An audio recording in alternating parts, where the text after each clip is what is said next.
Good morning everyone, today we're checking out a brand new video from Goji Center about is there any dinosaur left that could beat the Spino?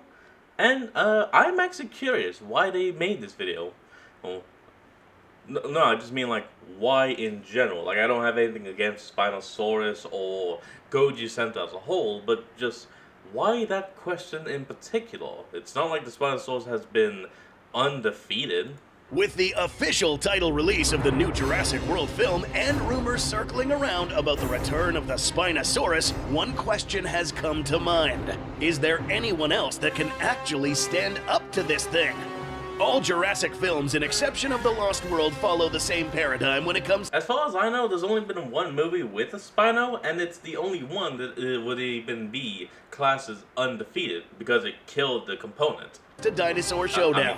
In the original Jurassic Park, we see Rexy featured in a squash match against two velociraptors. Jurassic Park 3 with the Rex assassin Spinosaurus killing off the T-Rex. Jurassic World with a showdown between the Indom and Rexy. Fallen Kingdom with the Indoraptor versus Blue. And Dominion showcasing the rather tragic death of the Giganotosaurus against Rexy with backup. Damn. So, in this new upcoming film, and assuming that the Spino will indeed return, is there any land predator that can actually take on this thing?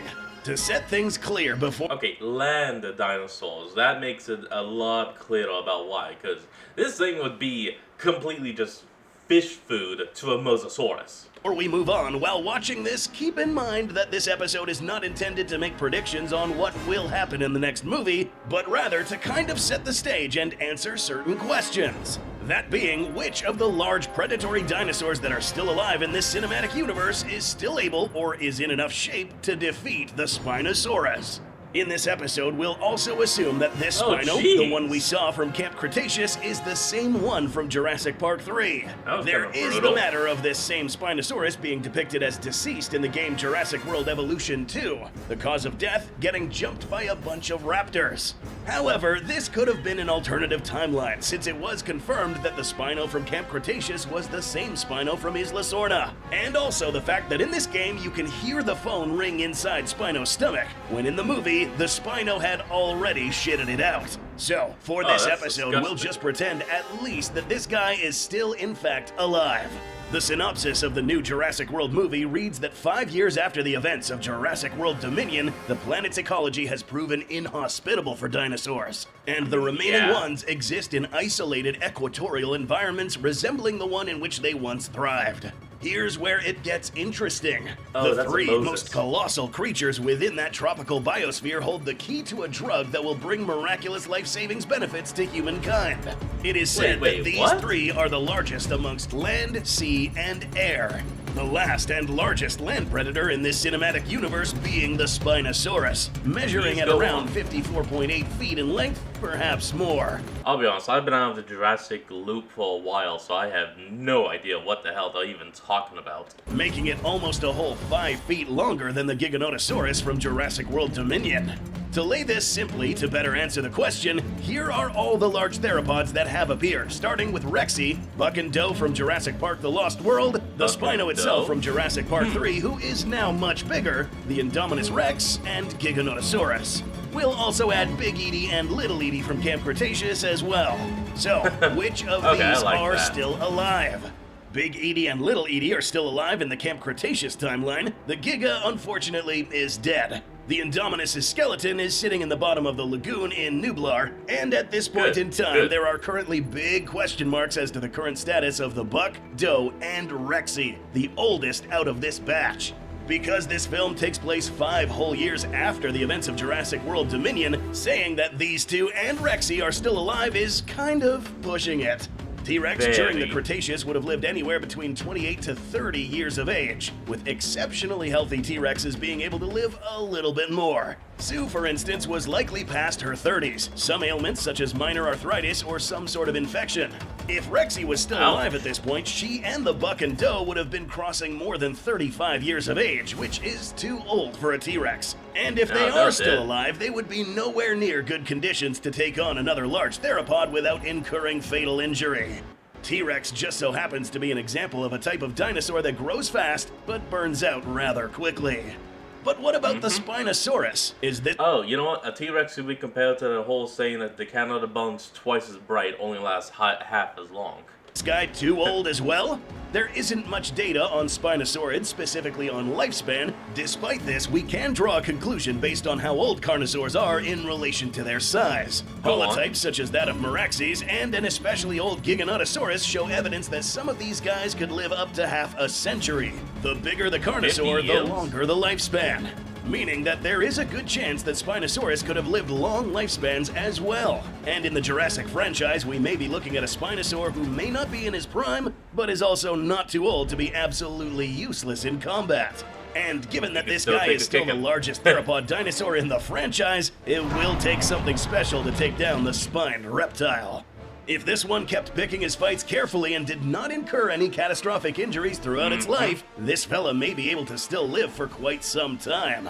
Now that we Probably know a that the long larger time. carnosaurs would tend to live longer, consider that this Giganotosaurus would have actually been around less than 5 years of age during its appearance in Jurassic World Dominion. Had it not been killed in this film, this dude would have dominated Biosyn Valley for another 45 plus years.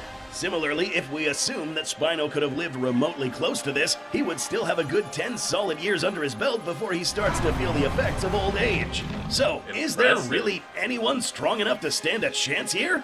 We have a couple of options.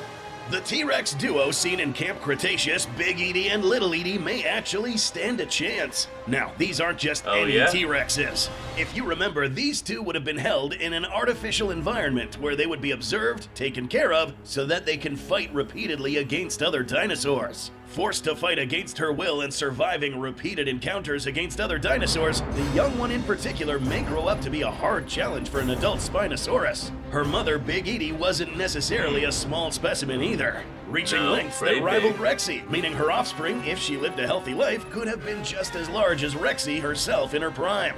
But these aren't the only Okay. T-Rexes still around. In Jurassic Park: The Lost World, we were introduced to a young T-Rex known as Junior.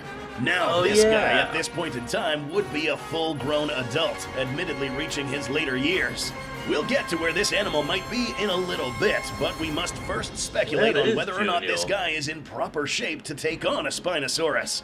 Assuming that he was born in the year 1996 or 1997, and that Jurassic World Rebirth takes place in the year 2027, this fellow would be approximately 30 years of age. Meaning that Just even a if this guy kid. took good care of himself, he is no longer in his prime.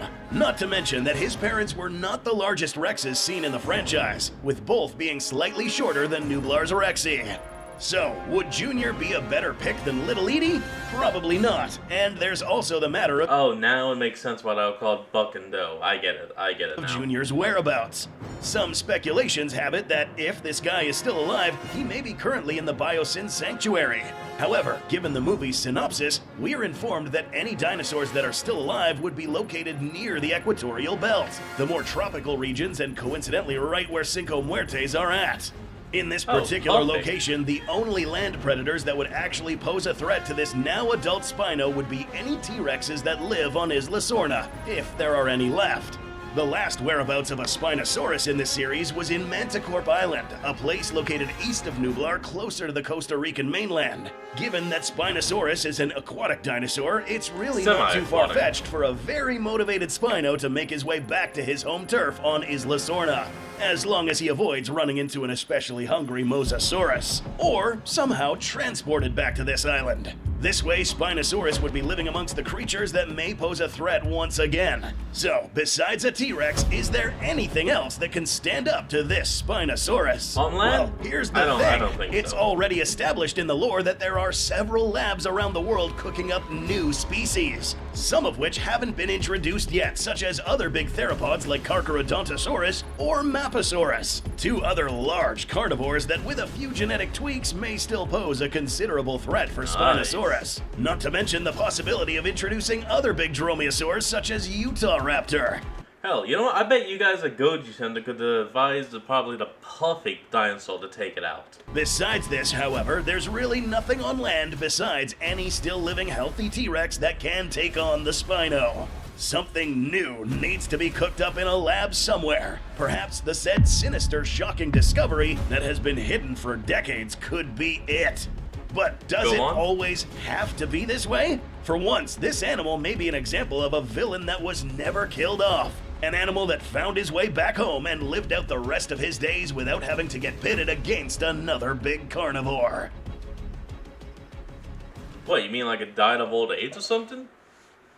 I'll be honest, I have no idea what to even say about this video because it just did not really explain a whole lot.